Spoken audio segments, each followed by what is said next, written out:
Hello there, YouTube. Welcome to episode 7 of the Fastcast. It's only been about, half a year since the last episode? Yeah, life got busy. Well, this is a special episode for me, because it's a reunion from my old podcast, the Neo Arcadia cast, which ended in, 2011 or 12-ish? Yeah. Well, it began in 2010. Lasted about 30 episodes, exactly 30. It was an interesting thing. Me and my old friend Adam, when we were in high school, we started it pretty much just as a whim because all our friends were doing podcasts. And from only like a handful of episodes in, we got picked up by a website, Gnet, which pushed us into a weekly schedule, something we were definitely not prepared for. Ooh. That ran on till about episode 26 when we left them, just not being able to keep up and issues with the website. Then we tried to do a live show that lasted 3 episodes, and then we pulled the plug, basically. Said we were going to go on hiatus, and we did one more episode after that, and that was it. Well, 9 years-ish later, now Adam is a member of Emerald Rangers as one of the monthly writers. And this is sort of this is our reunion, you could say. Not that we haven't been friends this whole time, just didn't talk nearly as much as when we were working on the show, because, we live in 2 different states, have 2 different lives, but we've always been friends. Now, I've been wanting to do this for a while. Just a little catch-up. So, before we get to it, I'm going to play something from the vault, something my good friend Critical Failure of Tiger Call TV made for me back in the day. The theme song for Neo Arcadia. Here it is.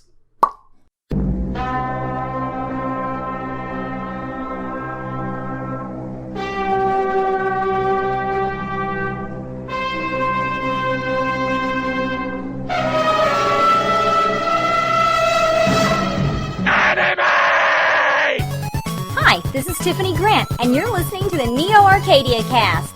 You should appreciate your good fortune.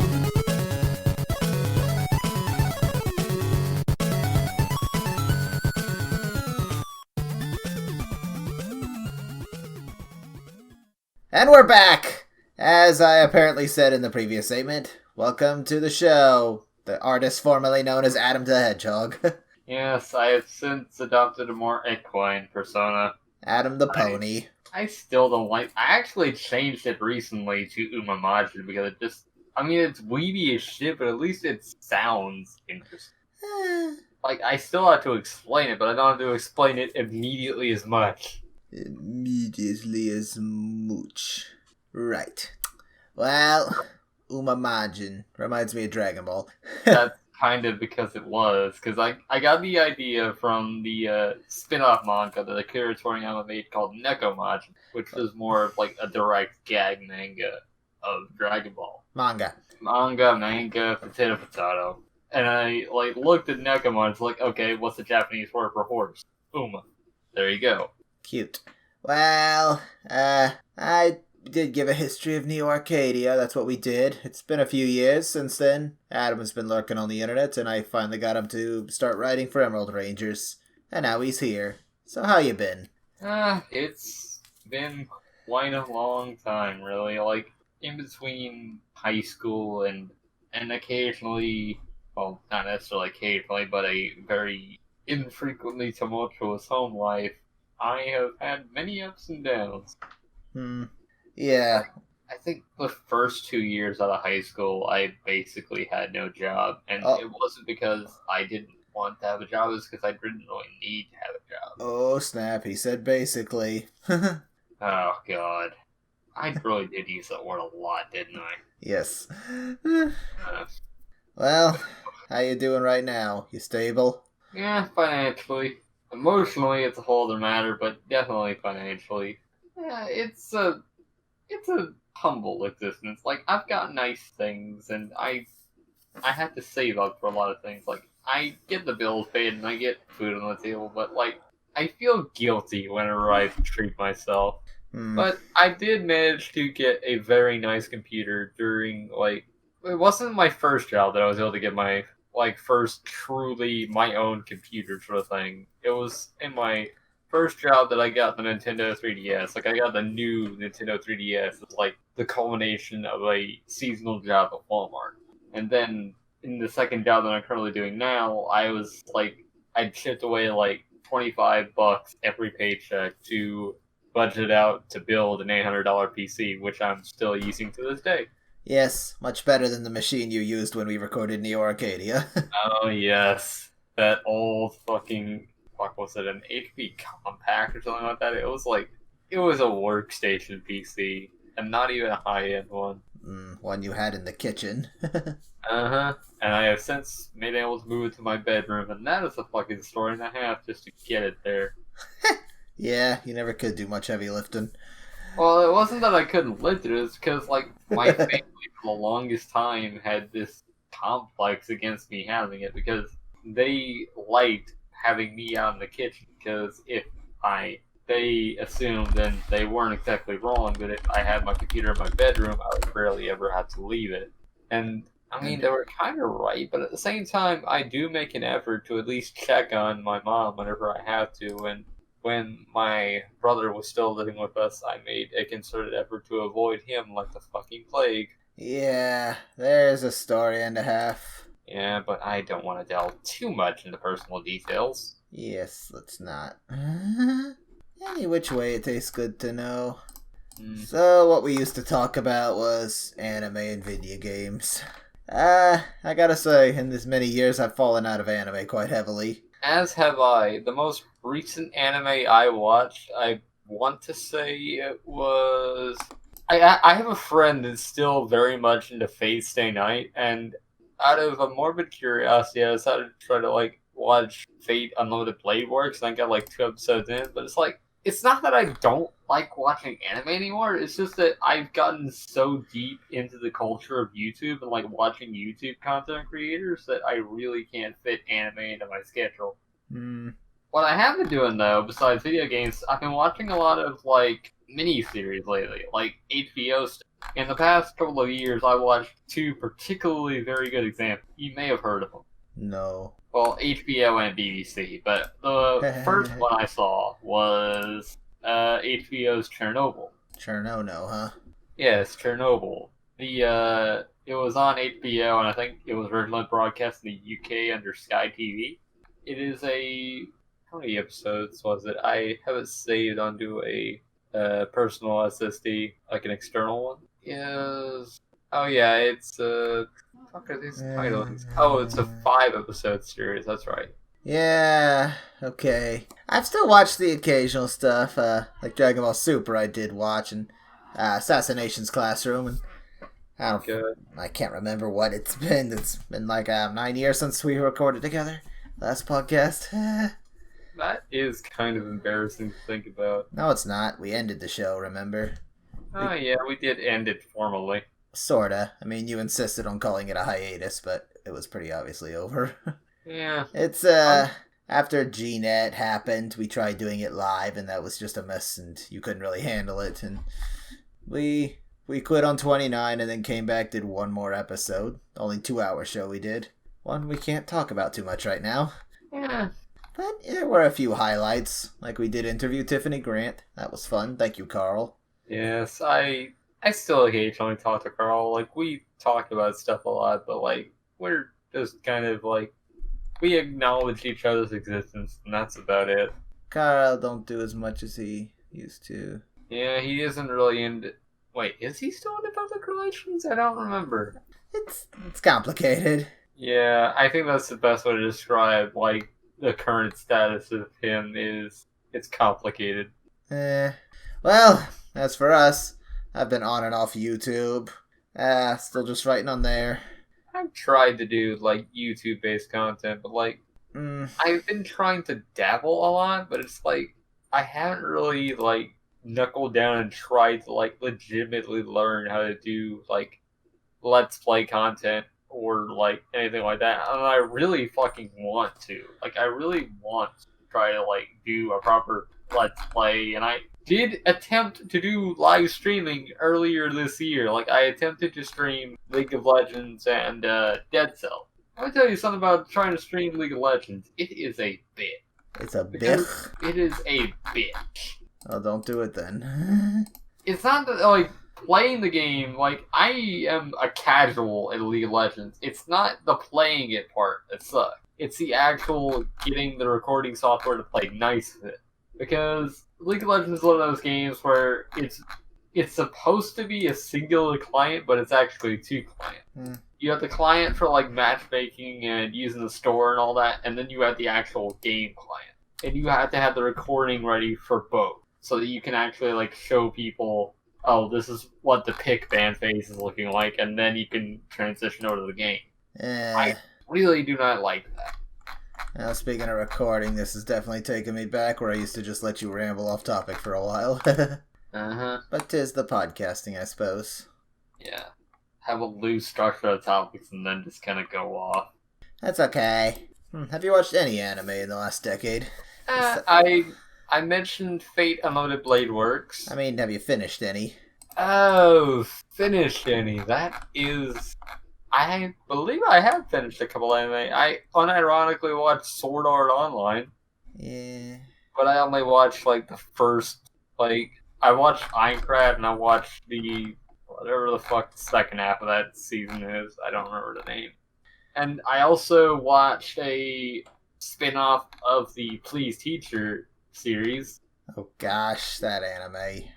I think the Japanese title is Anonatsu de Materu, but in Onagai English, Teacher. No, yeah, it's a spin-off series. Like, it's connected to the franchise, but in the English... Brief breakdown, that's a show about an alien teacher that starts dating one of the students. It's one of those fetish anime. Yeah, and there was a spin-off that was similar idea where it was like an alien sort of relationship thing, but the alien in this case crash lands and spends time with this what's the word I'd use for it? This aspiring filmmaker. He's an aspiring filmmaker and he likes to record on like more antiquated like millimeter film instead of using digital. And he wants to like try to make like an independent tokusatsu film.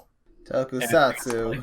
Yeah, like it's legit tokusatsu. Like they like come up with costumes and props and effects. It's a really nice show. This game is Tokusatsu's sort of been the theme of Emerald Rangers. One thing I will say about Waiting in the Summer is that it has one of the more interesting like character reveals of the of anime I've seen. You seen? Like, there's this one character named Mio who's like a really shy, like she's a token like moe blob shy girl that's like physically attractive but is really like she can't even like say a line without whispering it, you know, that kind of girl. And there's this one little bit of foreshadowing where there's like a conversation between her and a bunch of other members of the cast over the phone, and you see her and she's not wearing any clothes and she's just like cuddling a stuffed animal. It's like, okay, what's that about? And then later on during a vacation episode at Okinawa, she gets into a predicament and one of the other male characters has to save her from it because this other person is calling her out for being a pervert. And it is at that point that Mio reveals that she is in fact a nudist. And comes from a family of nudists. That's that's They don't play it as a fetishistic thing, I will say. Like anytime she's on screen, she's always covered by something. And it's just a thing. It's not played for laughs, it's not played for comedy, it's not played for anything like fan servicey, it's just there. Yeah. Very understated. Like, you maybe see her like that twice. And there's this really cute bit where, like, the reveal happens because Mio forgets to put on her underwear because, like, she kind of, like, had a lightheaded moment and she forgot to do it. And the male lead decides, hey, why don't you just keep a pair in your purse in case that happens again? And they just kind of build off a relationship from that. And it's really sweet. That don't sound sweet. That sounds kind of awkward to build a relationship off of. It sounds better in context. I'm sure it does. Keep undies in your purse. Now we're lifelong friends. I mean, is that not how a lot of anime are, though? I don't know anymore. I mean, I went to an anime con like last year or January this year, actually. Yeah, whatever. And it really just showcased how little I know about what's popular today. I haven't ever been to an anime convention. Like, I haven't been to. I never went to any of the Brony conventions, and I never went to Comic-Con, which is the only major anime convention in my state. Comic-Con, not Comic-Con. No, Gosh, not Comic-Con. There is an actual convention in the state of Alabama called Comic-Con. Oh, so you're a communist now? No, not commie as in communism, like the Dragon Ball commie. Oh. K-M-I-E. Kamikilo. Anyway, which just translates to good. Yeah. Anyway, tell me this. How do actually, okay, before that. I think I fell off anime because I just can't relate to high school students anymore because I'm almost 30 and a lot of anime features teenagers as the main characters. It depends on the person. Like, one weird thing that happens a lot, actually, is, like, even though it's been years since I've been out of high school, I still have fucking dreams about it. About high school? Yeah, and I legitimately cannot fathom why. Repressed memories, missing the old days, or for some reason you were thinking about high school that day? I want to say it was missing the old days. Missing the simplicity of life where school was, oddly enough, a form of escapism for me. Fascinating. So how do you like writing for Emerald Ranger so far? It's been nice. Like, being a monthly columnist is a lot less worrying for me, but, like, it's something that I have to get used to again, because I have been writing fan fiction for a while, but I haven't really, like, written original fiction in, like, any true capacity. Like, I only have, like, the skeletons of ideas, but I can't really focus my mind to realize a wholly original concept. But then again, nothing is really original, is it? Whatever happened to your, something high school series? Oh, that fucking forum roleplay that I had Suki for? Yeah. That did kind of end, but that was only because, much like the podcast, it just sort of petered out for a while, and we still talk occasionally, but the story is still technically freely available, even if some of the forum threads accidentally got deleted. Psycho High School. Saiko. How do you pronounce that? I think it's Seiko. Seiko High School. Yeah, Seiko. I think it's how you pronounce it. We did it was episode 18 of Neo Arcadia devoted to that. And your mic quality was not great. It was kind of trippy. Really wavy. We had another author on there with us, and he couldn't hear us most of the time and was just quiet. Yeah. Plus his Brazilian accent was incredibly thick. That didn't really matter, but yeah. I'm just looking through the old list. Here, Neo Anguishilabis. We did a manga versus anime just because it took place in Arcadia and had Neo in the name. It was a reverse harem anime. Not great. Honestly, one anime that I've wanted to, like, seriously watch because it has probably one of the more interesting art styles I've seen is Tiger Mask W. I don't know if I've mentioned this, but one of my other casual fascinations is professional wrestling. And Tiger Mask W just has, like, the thing that is probably most notable, besides it being basically a sort of reboot, sort of sequel to the original Tiger Mask anime, is that it has a lot of cross-promotion with New Japan Pro Wrestling. Like, it has a lot of the likenesses of the characters, but suspiciously not their voice actors. I know not their actual, like, voices. I do know a little about New Japan Pro Wrestling. Like, do you? My older brother's a fan. I know that they actually hit each other just for show sometimes. And they got this comedy series. One time somebody wrestled a blow-up doll. Actually got the blow-up doll to give him a pile driver. That took some acrobatic skills. There's a phrase in pro wrestling that says, if you can wrestle a broom and make it look convincing, you're a good wrestler. Yeah. If you can get a blow-up doll to give you a pile driver, then you're quite good at flipping. That does take a lot of skill, admittedly. There was another bit where someone's right about to get counted out, but then the ref stops, can't do it. Then room goes black, and they have a slide projector showing clips of the ref and the one about to lose hanging out, eating ice cream together. Oh god, I know what you're talking about. I've seen it, and they have like the cheesy music. Yeah. And then he gets distracted for just long enough, and then the sudden roll-up pin. God. And then 1, 2, 3, quick, he's out. Yeah, just like that. Oh my god, I know exactly what you're talking about. They cut that 3 count much closer in New Japan. Like, it's like right at the split second he hits for the third, he kicks out. That takes practice. There's this other one I saw. I don't know what show it was on, but they had this one bit where, like, Will Ospreay, I think, was about to get hit by a Canadian destroyer or something, and he just, like, he doesn't just stick the landing. He, like, perfectly plants himself on his feet and just gives the most menacing stare in the world. It's probably easy to look it up. Like, if you look up if pro wrestling was more anime, you'll probably find that clip. And there's the Giorno scene from JoJo's Bizarre Adventure just superimposed on it. Georgie? Giorno. You know, Giorno Giovanna? George of the Monkey. Mm. That is another anime I finished, actually. I finished the first season of JoJo's Bizarre Adventure, which covers the first two parts, which are, what are they called? Phantom Blood and Battle Tendency. That's it. I really do like those. Like, early JoJo is something special. Like, everybody talks about the modern, like, parts and how much better they are, but there's a certain charm to the original two parts that a lot of people sleep on. See how much this guy talks, and I can't get him to write about any of this stuff. What's up with that? I guess, like, it's a lot easier for me to just talk about it than to quantify it in, like, fancy language. Because whenever I write, I feel compelled to put a little more eloquence in it, because I can actually, like, think more clearly than I can write. Well, yeah, but you used to be famous for your perfect grammar. And I still kind of am. Yeah. Good old Gooch in the douchebag mailbag. Yeah, well, I was always very eloquent and very particular about how I wrote. That's sort of how we know each other. Mm-hmm.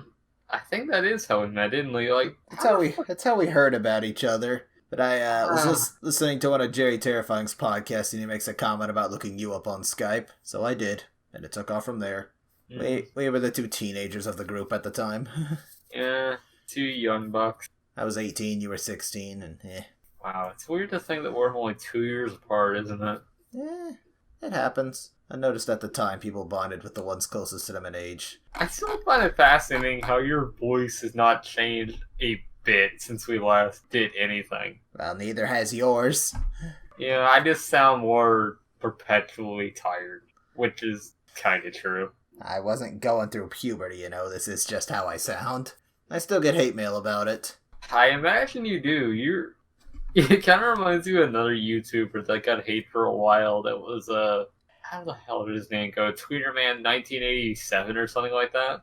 Tweeterman. He was one of the big tech reviewers like Ashens. But the thing with him is that, like, even though he was, like, in his 20s, he sounded like a child. And people constantly doubted that he was actually an adult. One of our female friends was constantly mistaken for a little boy. Oh, look, here's a comment from just a month ago. What is wrong with your voice? Thank you, Steven. Words still fail me to describe how to properly quantify what your voice is to other people. It's nasally. What else do you want me to say? It is nasally, but, like, it's a very particular kind of nasally that defies the common definition of nasally. Well, your ex-girlfriend used to love it. That was creepy. What can I say? Sometimes chicks are into that. So aside from anime, what have you been watching lately? If anything. I know you've been getting into I know you got really into Power Rangers. You started watching the Sentai, right? Yeah, that was a long time ago. Still do from time, and I write about it now. But that's not all I watch, despite what some people like to think. These days, I've been catching up on Super, anything on Hulu. I just watched through Yu Yu Hakusho again. Also, they put Animaniacs and Tiny Toons on Hulu. Been checking them out. A lot of old cartoons going through that phase. Have you seen the reboot, actually, of Animaniacs yet? Oh, is that out now? It should be, I think. I don't know. Not yet. I know they started, like, releasing teasers of it. It looked really great. They have been going through a phase where I'm trying to rediscover obscure shows from my past. Like, Drew Carey's green screen show. Ever heard of that? This is news to me. Ever heard of Whose Line Is It Anyway? I know Whose Line, but I never heard of him doing a green screen show. It was basically Whose Line, but on a green screen set, so everything they do is animated. Huh. It only lasted 12 episodes, 13, but one was unaired. But it was really good. That sounds entirely accurate. It was short-lived, but very good, actually. Funny. And I discovered somebody uploaded every episode to YouTube. How nice of them. In fact, I'm going to shoot you that link, and you're going to watch it after this recording, because that's just the type of person you are. I will certainly try to. Also, I just randomly get flashbacks, like Mega Babies. That was a trip. There was one. Oh, fuck me. I've never seen it, but I do not want to see it. Nah, don't. I legitimately want to try to watch the show that they made before that, SWAT Cats. SWAT Cats is pretty good. SWAT Cats is rad. One I'm still looking for is not a show, it's a movie, but I remember seeing this clip as a kid and I cannot for the life remember it. So picture this, the main character is playing a chess game. He's like, well, let me save you some trouble. You're gonna move here, then I'm gonna move here, then you're gonna wanna move here, then I'm gonna move here and the game's over. So how you paying me? They were gambling. The guy pays him and walks off and says, screw you. The high concept sounds familiar, but all I can really think of is War Game. It was a comedy movie. Although, the way you're describing it reminds me of an anime I actually also did finish, but it slipped my mind up until now. Yeah. I actually managed to watch Code Geass all the way. Crazy talk. I found, this is back when, it was common to find, people uploading full series of anime as, one long-form video. So I ended up watching that, and I watched the entire season of the subbed version of Code Geass at the behest of one of the friends in my local, fandom group. Because everybody was always talking about it, and they were making references to it, and I had no frame of reference, and they basically forced me to watch it. They made me just marathon that shit before I could talk about it again. It reminds me of the time when we'd watch anime on YouTube that were split into 3 parts because they had a 10-minute limit and you couldn't go full screen because the resolution was just not up to it. Truly, it was a horrible time to be alive. Not really. It was actually considered a much bigger step up than having to hunt down random obscure DVDs from weird shops. Or, VHS risk tapes. getting viruses from LimeWire. I have never used LimeWire. Thank you. Or torrent sites in general, I guess I should say. I tried to avoid piracy the best I can through life, but I've got a few stories I'm not going to tell. Well, here's the big thing. Video games. What are you playing, man? Lately, even though I did want to try to do, a sort of, my general thoughts on the state of Destiny 2, they just recently came out with their big dumb revamp to, wipe the slate clean and start anew. And they did it in the form of Beyond Light, which, it did some notable changes. Namely, before Beyond Light, the entire contents of Destiny 2, plus the Shadowkeep expansion since they split off from Blizzard, was 90 gigabytes. Yeah, 99 gigabytes. The only game that I knew of at the time that was larger than that was Call of Duty Warzone, which is 100 gigabytes. And the guys at Bungie realized, you know what, this is too much. We need to, strip it back and, take it back to basics and clean up the code a bit. So they announced that they were going to go, hey, we're going to vault off this content. We're going to take this content out and rotate back some old legacy content. The previous game, the people that have only played Destiny 2 never had access. And in the place of all the content we're taking out, we're also putting in a new zone, which is Europa. And it's this nice little icy planet, and you get to mess around with a new subclass at the end of the main story called Stasis. And all the classes are basically, you have your 3 main classes, which are based on solar, which is, heat and fire and explosions. You have Void, which is about micro-singularities and black holes, and then you have Arc, which is just unlimited power and electricity. And Stasis is just crystals and heat death. Good. And the main character I play in that game is Titan, which is the Knight in Shining Armor Master Chief sort of character. And the Stasis subclass you get for that is called the Behemoth. And their thing is that they can, slay on the ground Donkey Kong style and just shoot up crystals that, freeze enemies in place. And they can do a big ol' Falcon Punch with a glacial fist, and it's just beady and satisfying. It feels good to hit somebody in the face with it. Does it? Does it, though? Does it? Plus, the new exotic weapons that they put in that are really nice. The one you get for completing the main story is... It's a gun that's also an in-joke, because it's a pulse rifle, which is their term for, burst rifles. The ones that do like 3-round bursts instead of just going like a burt, like a long stream. You know what I mean? Do I? No. Alright, so they have like the weird way to describe their guns in Destiny 2 is strange, but it's basically like auto rifles are all your like basic assault rifles. Pulse rifles are the ones that go in burst fire. You have scout rifles, which are like the one shot sort of like one at a time sort of M1 Garand type rifle, and then you have like sniper rifles and shotguns and light machine guns and all that, basic stuff. And the gun that you get at the end of the campaign is called No Time to Explain. And it's given to you by a character called the Exo Stranger. Dude, there's no time to explain. The reason it's called No Time to Explain is because the character giving it to you is a character that was, let's just say, infamous in the first game. She doesn't officially have a name as far as I remember. Like, she does have a name, but she never tells it to you, the player. Well, yeah, the first Infamous game you didn't play a girl. You played Cole. I swear to God. Nah, Infamous. You played Cole McGrath. God damn it. But the Exo Stranger in the first game, like, she was like the mysterious waif that tried to like exposit things to you, and whenever you try to like question her or so, she would always say stuff like, I have no time to explain what I have no ability to understand, or something like that. So the gun you get is called No Time to Explain. And I should use that excuse sometimes.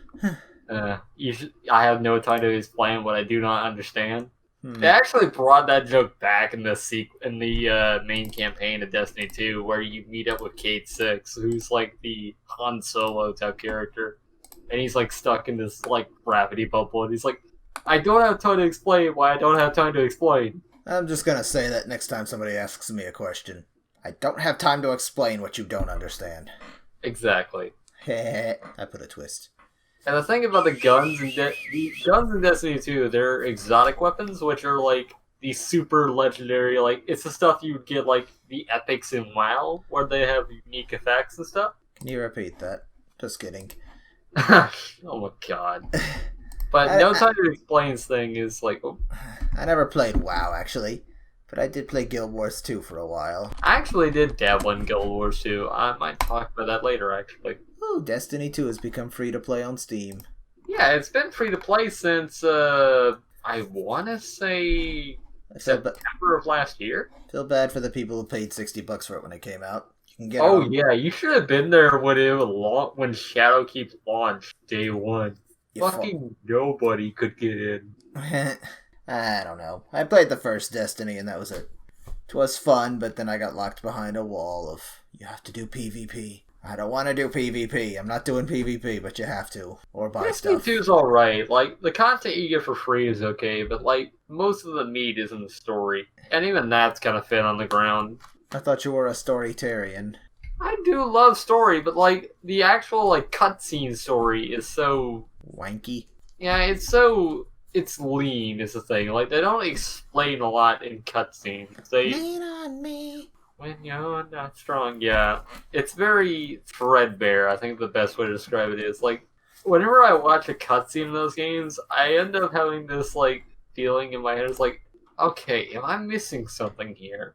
And then it turns out that a lot of, like, the vast majority of the story in Destiny is just hidden behind lore. Granted, Destiny 2 is a lot better because it got rid of the dumb lore card system where you had to use an external app to read everything, which was stupid. And they made like an internal like database of stuff that you unlock gradually over time, which includes like little prose snippets that you can read, which are really good. And even like the guns, like you could like tab to a gun and it'll have like a little lore entry sometimes, and it's nice. And all of the exotics have that.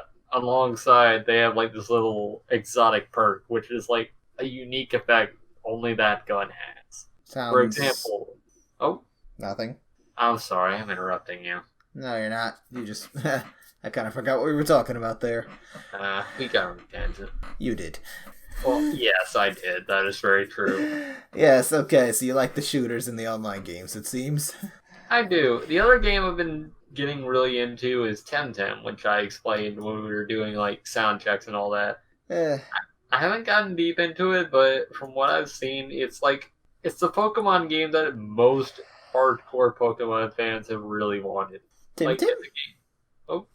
Tim Tim! It's not Pokemon, it's Tim Tim.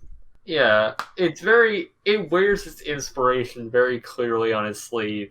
Like, there's a little bit of rebranding, but anyone that's seriously played Pokemon should grasp this game almost immediately.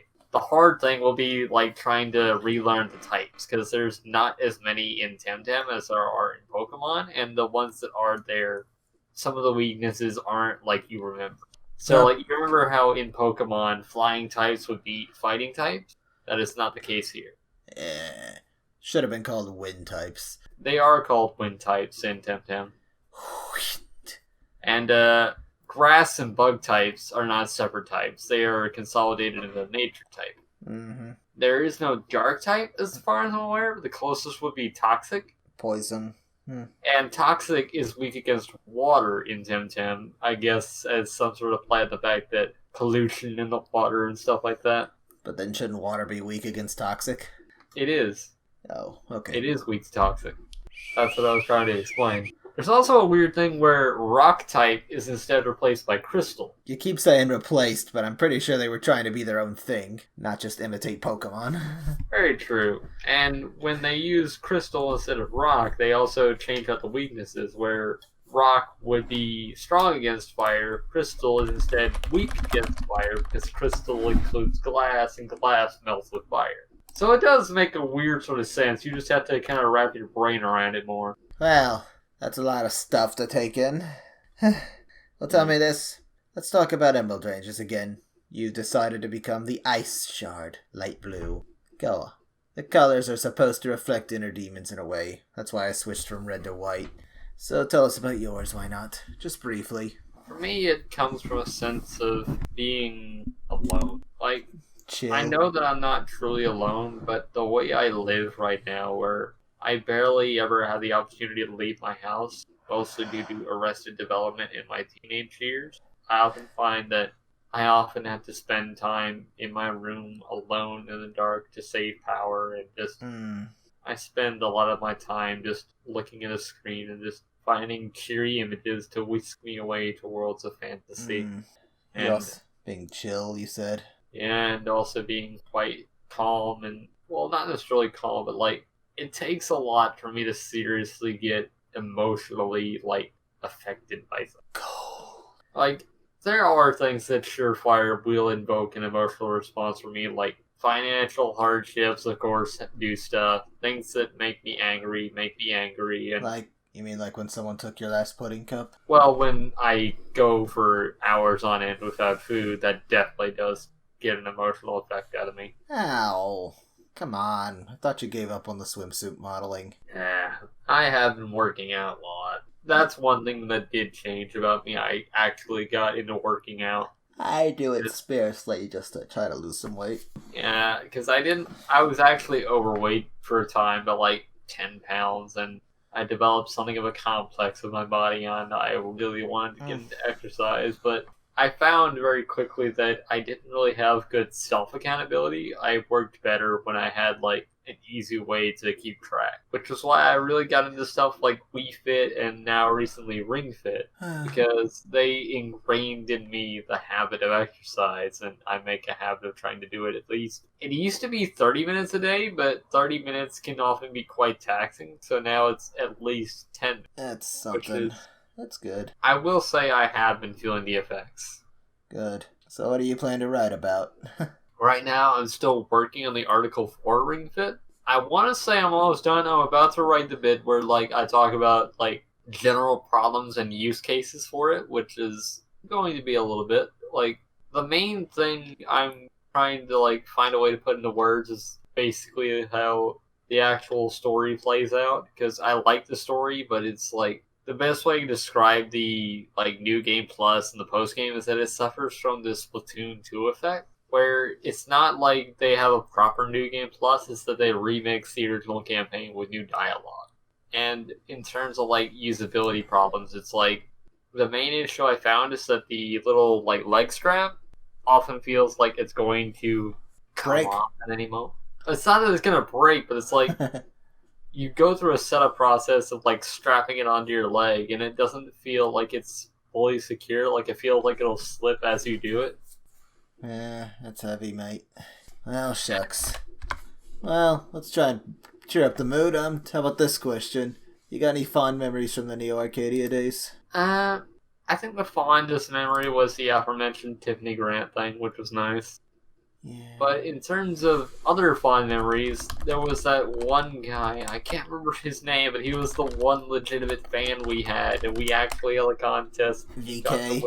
Yeah, VK. He did actually reach out to me a while ago and, like, checked up on me, but I remember what we said. I may have to look it up. He's around doing stuff. He's on Facebook now. Yeah, he is, and I have heard from him recently, but I can't remember what exactly we said. It's a thing. Any others? I think getting the theme song was another thing that was really nice. Like, yep. I played that right before this interview started. Good old Critical Failure of Tiger Claw TV, Tiger Claw Radio helped us with that. He made that for I us. have to wonder if he was the one that did the fucking scream. I don't think so. I think that was just a stock anime scream. It would have been great if it was, though. Oh yeah, I did talk to him recently. It was, 26 weeks ago. That's recently for us now. Yeah, he messaged me and like wanted to check in on me. It's like, what do we say? Oh, he actually asked hey, do you remember the Neo Arcadia cast? Like, wait a minute, that name sounds familiar. It's like, yeah, I remember you. You're the guy that always mailed us. And we had a talk, and he asked me how I was doing since the last 8 years, and I mentioned that we were both doing day jobs, and apparently, in our last correspondence in Bay, he was still finishing up his university, and he actually asked me to get you his contact info. Yeah, good times. Kind of jumped. We were talking about CF, then we started talking about VK there, but that was confusing. That's okay. You'll figure it out. Well, we don't have viewer mail this episode, sadly. You can't say week. It's been months since the last episode. There actually was an audio comment we got, but somehow it's been removed from YouTube's comment section. That's very upsetting. I think it's because YouTube itself changed over many, many years. I don't like that. It's not good at all. And yet some parts of it are quite good, but I will not acknowledge them because I'm a YouTuber. I mean, it do be like that. It do be like go BB. You have to go PP. Now's your only chance. I thought you were gonna do the Neil deGrasse Tyson thing. I'm not gonna lie. I don't know what that is. You don't know who Neil deGrasse Tyson is? I forgot. He's the black science man. Oh, that's nice. Would you like to take a moment to think about that? Like, he is the most iconic scientist of our generation after, like, Bill Nye and Carl Sagan. He was actually a major correspondent on the most recent Christopher Nolan. I think it was a major correspondent on either it was Interstellar or it was... I think it was a movie called Gravity. It was that movie with the astronaut that gets, like, stranded in, like, low Earth orbit. Wow. I think he was on that. Okay, there's your random history lesson. Well, shucks. It's been about just under 49 minutes. That's not a bad length. Do you have any questions for me? What would you say was your best pleasant surprise this year? Pleasant surprise? Terrible year to ask for that. Well, in terms of media, what piece of media pleasantly surprised you with what it turned out to be? See, the thing is, I rarely discover things when they come out. Well, what was the thing you were most happy to get into? I'd say this year I've rediscovered my love of Weird Al. That's been a thing. Yeah, Weird Al's been doing some weird stuff lately. That's such a redundant way to say that. Yes, it was. Like, the way he has evolved as a person is fascinating. He's a singles artist now. And he's lent his voice to animation a lot more, too. Yeah, Milo Murphy's Law. And he was also he was actually a recurring character on Friendship is Magic, as it wasn't a direct corollary of himself, but he played this guy named Cheese Sandwich who was like a traveling jokester. He was kind of a counterpart to Pinkie Pie, where he was like someone that like be a party maker. Only he was like a traveling dude instead of being someone that was like mainly in one town. Yeah. They have this whole episode in like one of the later seasons that's basically like trying to get his groove back, and it's really heartfelt and sweet. And it's also implied that at the very end of this show, he actually got it on with Pinky and they had a kid. It's like, what the fuck? I don't know.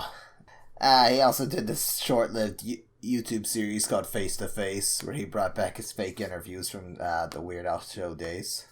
Do you know that Tommy Wiseau, the guy that made The Room, actually tried to be a YouTuber? Like, stream video games? Hey, the Red Ranger from Q Ranger actually is a YouTuber who streams video games. Yeah, a Japanese one, but he is there. I wonder what he streams. A lot of stuff. He's just another one of the YouTubers. But then he took a year off to film a season of Super Sentai. Wouldn't you? What was Q Ranger anyway? That one was never made into a Power Ranger season. It was a space theme with 9 of Rangers to start with instead of, well, more. Was it the one with the crystal theme? No, that's the current one. That's Kira Major. Actually, one interesting thing that I learned, that I remembered recently, was that Dan Southworth, the guy that played the Quantum Ranger in Time Force, yeah, he ended up becoming Virgil from Devil May Cry, and in Battle for the Grid, when he reprised his role as the Quantum Ranger basically plays like Virgil. It's kind of bizarre to think about. Like, he even has, like, stuff like the Judgment Cut and the mode switching, and even the way he talks, it has that same, like, weird affectation. Hey, Quantum Ranger actor, yeah, he did stuff. He was a stunt double for Power Rangers years before being one. He even auditioned for Adam back in the old Mighty Morphin Season 2. Wasn't that the same thing that Johnny Young Bosch did? That is what Johnny Young Bosch did, yeah, was Adam. He got the role instead. Yeah, but wasn't he also a stunt double before he became a Ranger himself? No. Huh. No, I remember he did that whole video that explained, like, how he got his start, and he was basically, like, dubbing over the footage, all that. Well, he's a really famous voice actor now, and Power Rangers is a lot of voice acting, voicing over the Sentai footage or the stunt double footage. Yeah. It's kind of interesting how both him and Southworth have voice acting credit in the Devil May Cry series, because I don't know if you've ever played 4 or 5, but... Or any of them! You haven't played any of them? No, not for more than a level. Okay, I played a bit of the first one on the collection, that's right. Well, in 4, Johnny Young Bosch voices Nero, and he reprises his role in 5. I don't want to say that Johnny Young Bosch is one of those characters that has, like, only maybe, like, one type of voice, because that's not exactly true. But he's very clearly talking the same sort of angry boy Ichigo voice that he had in Bleach. You think too much. Johnny Young Bosch was, they messed up the audio in a movie he did, and he was dubbing over it, and that's how he got discovered as a voice actor. Yeah, because he had that distinct hero voice. He's a pretty dang good one, too.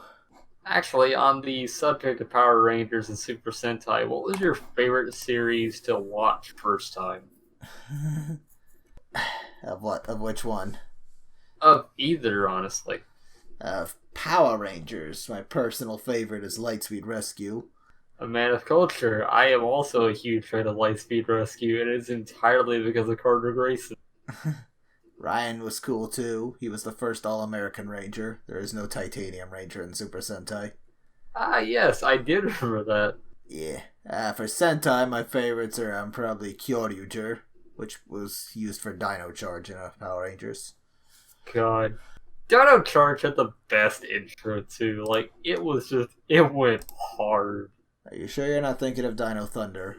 Oh, right, because Dino Charge had the more understated one. That had, like, Go Power Rangers, don't you ever stop. Yeah. Yeah, that one. Don't worry. I was thinking Dino Thunder. Well, don't worry, next year we'll have Dino Fury. Yeah, which is based on Ryu Ryu's Soldat, isn't it? Ryu Soldier, the season that was made to try to recreate the success of Kyoryuger. Wasn't it pronounced Are you talking about Kyoryuger or Zyuranger? Not Zyuranger, no, Kyoryuger, which was Dino Charge. Ah, right. Yeah, Ryu Soldier was pretty much made because they had 3 underperforming seasons in a row and they tried to recreate their last big success. Isn't that weird how they've had like 3 ninja and 3 dinosaur themed Sentai? 4 dino themed ones. Oh, it's 4? Yeah. Zyuranger, Abaranger, Kyoryuger, and now Ryu Soldier, which was last year's theme. And next year's Power Ranger theme. What was your favorite series to revisit? Probably Time Force. That is a fair thing to say. Time Force is just really well made. All I've seen of it implies that it was one of the most sharply written Power Ranger seasons. Chemistry from the cast was so good they considered bringing it back for a second season. Didn't happen, but who knows. It kind of sort of happened. No, Have you ever heard of Power Rangers Hyperforce? Hyperforce is a D&D thing. The Time Have Force. you watched it? Some of it. Yeah, the Time Force cast make appearance, but it's... Did you know that they actually canonized that in the Boom Studios comics? Sure, why not? I don't know if they show... No, they don't show up in Battle for the Grid, but I want to say they made an appearance in Legacy War, the mobile game. I haven't played Legacy War. I don't know, mate. Hyperforce I couldn't get too into. Alright. It's a cool idea, though. Got an all-star cast. Alright. Here's a real big one for you. Who is your favorite leading ranger? You mean as a leader? Yeah, the main ranger of a team. Like, it doesn't matter if it's the Red Ranger, the Green Ranger, like, the main ranger. The green has never been the main, thank you. It's been red or white and one time pink. Shoot. That is a toughie. For me, like, I know, like, a lot of people will just say that, Tommy's the most obvious choice. Yeah, that Tommy is the best one, but for me, my favorite will always be Carter Grayson, because Carter Grayson gives no fucks whatsoever. You mean about how he tried to run over a demon once? In a fucking SUV? He tried to ram a demon with a Hummer and he didn't even have a morpher. That is the kind of bravery that real heroes are made of, right there. Like, holy hell. Well, You got to have balls of steel. Well, Jen's a pretty good standout from Time Force. One of 2 female leaders, and she is the one that saved the day in the end. And wasn't that the only team that wasn't directly led by a Red Ranger? No, Mighty Morphin had a White Ranger leader, remember? And so did Alien Ranger. Good. I don't even remember the whole deal with the Alien Rangers, other than that was the way they got around the fact that they wanted to have a plot where the main cast became kids. It was an in-between, lasted 10 episodes, sort of their way of transitioning from Mighty Morphin to Zeo. And they got to use the stock footage from the Ninja Zords more. But Sentai, that Kaku Ranger, the Ninja White, the one girl was the leader. So Isn't it weird how, like, I actually found out when I was, like, watching videos about ninjas and all that, because there's this YouTube series called Witch Ninja. Ninja. It's made by Gaijin Goomba, and he does, like, videos on how pop culture series, like, represent ninja. And they actually had Johnny Young Bosch for that, and they talked about how in the original Sentai of Kaku Ranger, the Black Ranger would stand atop the Frog Zord because the Black Ranger in Kaku Ranger was supposed to be based on the folklore hero named Jiraiya, who you may better know for his representation in Naruto as the Toad Sage. Yeah, Ninja Black was named Jiraiya. They all had generic ninja names. Airbrush him out for some reason. They had to airbrush him out to maintain the illusion that he was piloting the Zord instead of standing atop it. Yeah, they had to do a lot of that. It worked, but it was kind of weird. Hey, they had to do a lot of weird stuff with those. Like, when they brought Titanus back, that wasn't all Power Ranger made, not in Sentai. They used toys for it. You can tell because the White Shogun Zord randomly turned pink every time they used that combination. We didn't get a White Shogun Zord toy. They painted it pink here for some reason. There was no pink Shogun Zord. I mean, it's kind of a weird opposite to what happened with the Princess Celestia, where in the TV show Friendship's Magic, she's white, but all of her original toys had her as pink. The year Sentai treated pink and white pretty much the same. Every White Ranger had pink on it, every Pink Ranger had white on it too. Big tradition was gender swapping. Always made the boy Yellow Rangers female, except for like 2 times. Oh, but yeah, next, like what? Wasn't one of the Rangers in Jew Ranger a child? No. In Die Ranger, one of the Rangers was a child. Season 2 of Mighty Morphin. Right. And it was the White Ranger, the Kiba Ranger, Tommy's White Ranger. Right. Yeah. Alright. Here's a more opinion-based one. What was the season that you thought was severely underrated? Of what show? Of Power Rangers.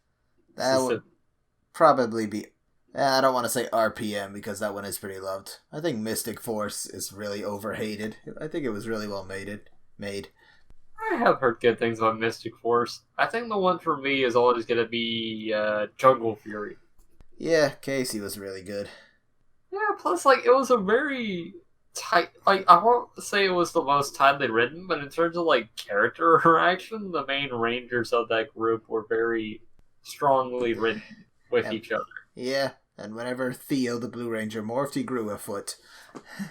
Plus, the villain of Jungle Fury was probably one of the more interesting ones we had, because there was always that dynamic of him fighting from the inside. Yeah. He sort of gave into the bad side, and Casey blamed himself and tried to save him, even though everybody, literally everyone, the other Rangers, the Masters, all told him it was pointless, he was beyond hope.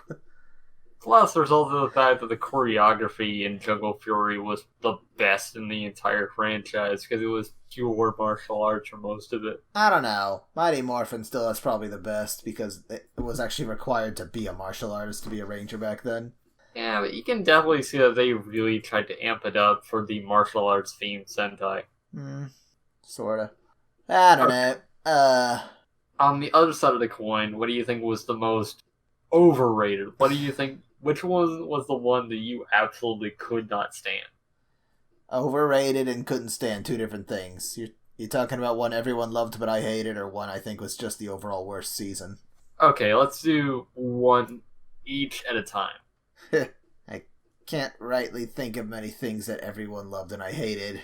But with Sentai, I'm noticing Time Ranger. A lot of people are swearing that's better than Time Force. I think it's quite a bit worse. Like, I don't think Time Ranger's very good. I've only seen the first, 15 episodes, but still. Time Ranger. Do you much care for Jetman? I've only seen the first 3 episodes, and so far, no. Okay, but what was the Power Rangers season that you absolutely hated the most? I did a top 5 worst seasons on the website already, but I'm gonna call that Super Mega Force. I mean, Ninja Steel is probably arguably a worse season, but Super Mega Force was so bad, and it was a huge waste of a great season stock footage. Gokaiger. Like over 40 episodes and half a dozen movies worth of footage was just wasted. It was a terrible season, and one of the biggest wasted opportunities in history, because it could have been so great. From what I've heard, the main issue was, the main rumor that a lot of people say is that they weren't allowed to skip a season, so they couldn't go from Ghost Ager, which was not that great, over to Gokaiger, but I haven't heard confirmation of that. That used to be true. That with Power Rangers Turbo, they had to use Car Ranger instead of a more accurate season because they had that agreement. But by the time it was Neo Saban, that era, that contract was no more. That's how they were able to skip Go Busters, which they would later do, and go to Dino Charge instead. And Ninja Steel skipped the train theme, but then they later went back and did Go Busters as Beast Morphers. Honestly, the best way you could have done Super Mega Force is that you could have done you could have had the resolution of Ghost Ager. You could have done the resolution of Mega Force. Then did a time skip. and have a new threat emerge, and then have the whole thing with Gosei explaining about how there were other teams long before the original one, and he discovered all these ancient relics of their teams, and Or- have that be the setup. Or they're just rangers from different planets, like the Aquitar alien rangers. Hey, that would have taken a lot less time. Yeah, it would have, but like the whole idea of Go Kaiju was about legacy.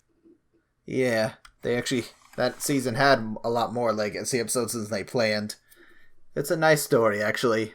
Well, eventually. Starts out pretty horrible, a lot of earthquakes in Japan, terrorizing people. A lot of former actors find out about the season and request to reprise their role in Go Kaiju, just to help send good messages to kids. That's really sweet, actually. It's much easier to get past guests in Sentai because Japan's pretty small and it's filmed there. Power Rangers is shot in New Zealand. There is actually a somewhat interesting Wait. version of that in the comic book. I'm not done, wait. There's another sweet part. Actually, one of the former Sentai actors was known for making his own Ranger keys that are more detailed than the ones that were officially released. Really? They appeared a few times in the season. Like, Go Kaiju, spoilers, it ends after the big fight with him returning all the Ranger keys to the past team members, giving their powers back. A lot of the actors tweeted out with a picture saying they got their keys safely back. Aww. You gotta appreciate people staying in character. I love when people maintain that sort of kayfabe. Yep, just took a selfie with it saying, Go Kaijus have safely returned my key.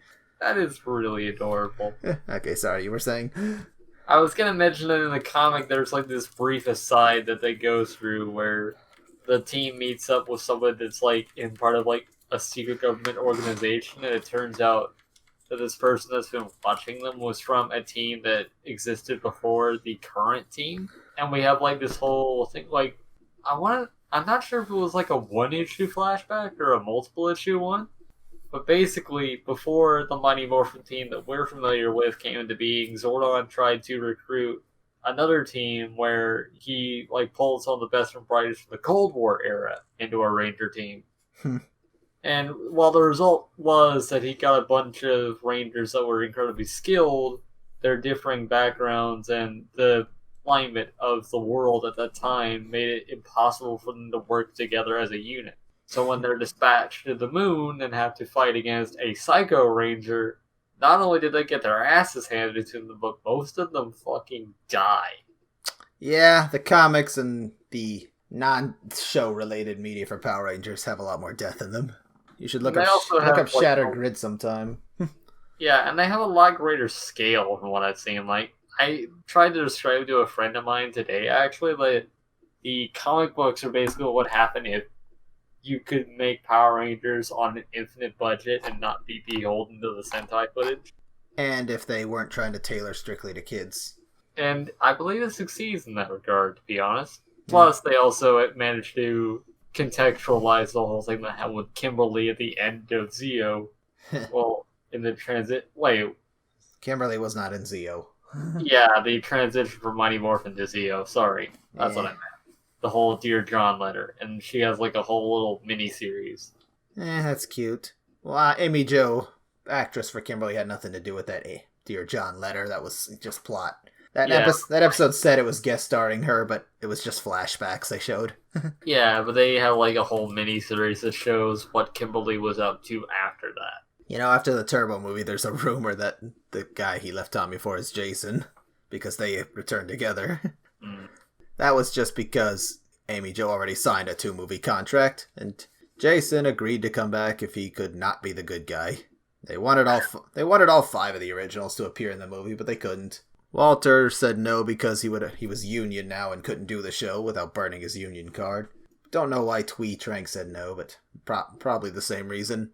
David Yost was originally in the movie, but after being harassed and walking off set, they had to rewrite it with him out of it. What's the thing with David Yost wasn't he harassed for being gay? Yep. A good reason he said no to appearing in Super Mega Force was because the people who harassed him still worked for Saban. That is fucked up. Yes, it is. From what I read, apparently he was like slated to act in the mentor role for that season, but Zeo, yeah, that whole thing, yeah. Yeah, Zeo, he became the pretty much the helper in the command center worked in there and wasn't a ranger. Mm-hmm. I don't think that was for that reason. It was most likely just because the color scheme. Alright, one last related question. What do you think is the best example where the Sentai genuinely was superior to the American version, besides Gokaiger? I haven't seen every Sentai, you gotta know this. Of course, but of the ones you've seen, which has had the better, version between them? That's a very tough question. I mean, I guess I would say... See, the thing is, what some of them I say are better implies I think they're good. Like, Ninja is definitely better than Ninja Steel, but Ninja's still not a very good season.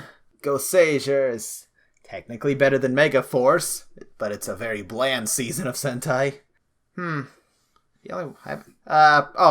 Definitely Shinkenger versus Power Rangers Samurai. Yeah, because I've heard things about Shinkenger where, they had a lot more... They had much tighter storytelling and the set pieces were better because... Yeah, it wasn't so censored. Actually, Samurai is almost a shot-for-shot reenactment of Shinkenger. Just watered down a bunch, they added a whole bunch of one-liners in. Cut out all the stabbing, it's 10 episodes shorter, and Bulk and Spike, that's the only new thing. Yeah, plus the fact that they sanded down everything Japanese about the objectively most Japanese Sentai of the lot. Yeah, like the folding swords were called origamis. And, so yeah, because Americans don't know what origami is, right? Yeah, I know what origamis are. Yeah, and for some reason their samurai suits were replaced with ninja outfits. Also, wasn't the thing in the battles with Shinkenger that they had, huge fucking support crews? They basically walked into battle with whole armies with them? No. They weren't armies, they were just people carrying their banners. Yeah. They had that in Samurai. Did they? Yeah. I must not notice that whenever I caught Samurai when I actually managed to catch it on Nickelodeon. Samurai has good pacing, that's the one thing it does right, but it does so much wrong. At Shinkenger, it also just made a lot more sense. The very first thing you hear in every episode of Samurai is, centuries ago in Japan, this is when the last fight happened. But throughout the series, it's implied that Jaden's dad was part of the last fight. So is his dad centuries old in Japanese? Implied the Japanese. They did keep his last name the same, Takeru Shiba and Jaden Shiba. Whenever I hear the word Shiba, I just think of a Shiba Inu, or I think of a character I made in Legend of the Five Rings. Samurai was the first of the Neo Saban era. That only gave one good incarnation. But it's a weird thing with them, is that whenever there's a kid actor, they're always British. It's so weird. Like, Jaden and Antonio have flashbacks as kids, and they both have British accents for some reason. Or just civilians, and I think Ghost and Megaforce, one of them. Here's a British kid with two very American-speaking parents. Yeah, I know the British child is cute, but it doesn't make sense. Honestly, it would have been even cuter if it was a Scottish child. You're missing the point, man. Yeah, I know. But the thing is, Samurai is one of the worst Power Rangers, and Shinkangers is easily one of the best Super Sentais. I would recommend Shinkanger to even non-fans of the show. There's one scene that will make you straight up cry with Shinken Yellow. Seriously, go watch it. I'm telling you now, just go watch it. I may have to try to find it. Track it down. It's not hard. TV Nihon has it, and this one group uploaded it to YouTube. I mean, no, not YouTube, Facebook. Facebook? Yeah, Facebook gets away with a lot of them illegal uploads. Who the hell watches Sentai on Facebook? People who don't want to download it. Are you okay with torrenting it? I am perfectly fine torrenting it. That's how I watch His Dark Materials. Another thing, in Samurai, in Shinkangers, they draw kanji with their changers more first to make things happen. They call that symbol power in Samurai Power Rangers. But randomly, near the end, they do just call it kanji. That's inconsistent. Well, there's a question for you. Do you watch any tokusatsu? I did. I think the main tokusatsu I tried to watch, but it was way before I got this house. I tried to watch Kamen Rider Ryuki. Yuki! And I also watched an abridged series of Kamen Rider X8. Anyway, we can get you to watch Ultraman. I have never seen any series of Ultraman, but I'm subbed to a Twitter bot called Tokusatsu Bot. Actually, Toei, the creators of Sentai and other tokusatsu, have made a YouTube channel now, an official one. Really? They've uploaded some old seasons to it. I'm gonna have to look that up. But the Twitter bot that I'm subscribed to is just called Tokubot or Tokusatsu Bot, and all it does is it intermittently posts OPs and EDs of Tokusatsu shows. Cute. One thing I've seen them do is they'll post the character image songs for the Sentai series that would become Jungle Fury. Because that was one of those ones that had character specific themes. Geki Ranger. Yeah. That one was rumored to be inspired by Power Rangers Wild Force because the Red Ranger's a jungle boy. Wait, what? Oh yeah, Geki Ranger's Geki Red is a jungle boy, just like Cole was. Huh. I never knew that. It's rumored that's inspired. One thing that was definitely inspired was this recent mini-series from Sentai. It's 4 episodes long, great battle, this tournament with a bunch of Sentai teams of mixed-matched members. The person in charge, who became villain, very obviously, her name is Rita from Planet Nemesis. Ah, that's cute. Rita, our Rita Repulsa, is from Planet Nemesis. That's cute. Yeah, except she wasn't an old witch, she was a cutie. Yeah, wasn't her original name in Jew Ranger Bandora? Yep. Dora Bandora. They made Bandora's actress ride a little unicycle on high places to get some of the floating shots. That was before CG. I fucking loved how she interacted with her minions in the Sentai. I loved that they were having just the grandest of time. Oh, I found a little comedy tokusatsu you might like. Is it Akiba Ranger? No. It's not Super Sentai related. Baten Robumaru. Mm. That was uploaded to their YouTube channel. What was the one Ultraman that I kept seeing? It was their anniversary season, but I can't remember what it was called. I don't know. Fuck, I'm gonna look this up right now. Give me a second. Oh, been going an hour 20. I think, yeah, we should probably wrap this up. Well, we're back for now. We're not reviving Neo Arcadia because, kind of, we don't really watch anime anymore, and that was something we really just decided to do on a whim, and then immediately got picked up by a website that made us do it weekly, so a lot of those episodes were rushed. Yeah. Neo Arcadia is dead. Long live the Emerald Rangers. And this is the Fast Cast. Mm-hmm. But I'm happy we ended on even 30. Yeah. Although, fun fact, we were going to do a 31st episode. The guest from the 30th episode, we planned to do a second interview on the weekend after recording their show, but then the first day, that recording got corrupt, so the second day we just redid that instead. Kind of like the first time we tried to record this episode. Uh-huh. Just the recorder just did not want to work. Would not pick up Adam's voice at all. I'm sorry, Umamajin. Yeah. Ice Shard.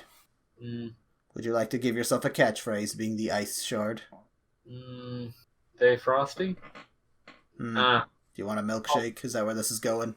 Nah. We'll workshop it. I never was one for one-liners.